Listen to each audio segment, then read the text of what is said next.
नागपुर का बढ़ता तापमान गर्मी में चर्चा का विषय रहता है, लेकिन इसके कारण जानेंगे तो आप हैरान हो जाएंगे।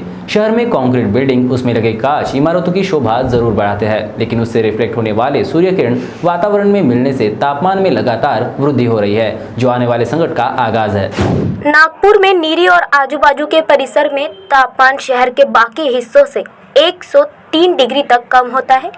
कंक्रीट की इमारतों वाले एरिया में इमारतों में लगे कांच से परावर्तित सूर्य किरण से उस एरिया में हीट पॉकेट तैयार होते हैं। उसे ही मौसम विभाग की भाषा में हीट आइलैंड भी कहा जाता है।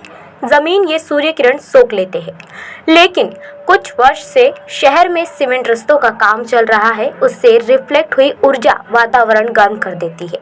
औद्योगिक प्रदूषण, वाहन और एसी द्वारा उत्सर्जित होने वाला कार्बन डाइऑक्साइड से भी तापमान में लगातार वृद्धि हो रही है।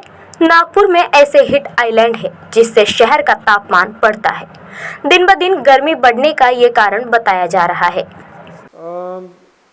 लोकल जो आपका वेदर है वो लोकल इन्वायरमेंट से प्रभावित होता है। जैसे कि हम देखें, अगर हम नागपुर का ही केस ले तो नीरी और जो दूसरे जहाँ पे फॉरेस्ट काफ़ी है उन जगहों पे जाएंगे तो दूसरे जगह से हमें लगता है कि 2-3 डिग्री टेम्परेचर कम है, ठंडक महसूस होती है। वहीं पे जहाँ पर कंक्रीट जंगल है, जैसे हम हमारे जो हार्ट ऑफ सिटी है बर्डी और उसके आसपास के एरिया में देखें तो वहाँ पे हमें गर्मी ज़्यादा लगती है। तो इसका रीज़न ये है कि एक तो जो हम कंक्रीट की बड़ी बड़ी जो बिल्डिंग बनती है उसमें ग्लास लगते हैं, तो उससे क्या होता है कि सन रेस रिफ्लेक्ट होके उस जगह में हीट आइलैंड करके एक वर्ड यूज़ करते हैं हम, एक लोकल हीट का एक पॉकेट बन जाता है, हॉट एरिया का पॉकेट बन जाता है, जिसको हीट आइलैंड बोलते हैं। तो ये लोकल डेवलप होता है जहाँ पे ऊंची बिल्डिंग्स है, सीमेंटेड रोड है, पेड़ पौधे कम हैं और ग्लास ज़्यादा है। क्योंकि ग्लास जो है इंडियन वेदर के लिए आजकल जो ये आर्किटेक्ट जो यूरोप और ठंडे इलाकों में ठीक है, जहाँ पे उनको हीट की कम मिलती है तो वो उसको प्रिजर्व करता है। ही ग्लास में से हीट अंदर आती है, निकलती नहीं है, तो गर्म होता है। लेकिन इंडियन वेदर में हीट हमारे पास इतना ज़्यादा है तो वो हीट वहाँ से अंदर आएगी या रिफ्लेक्ट होगी तो वो उस एरिया को गर्म करता है।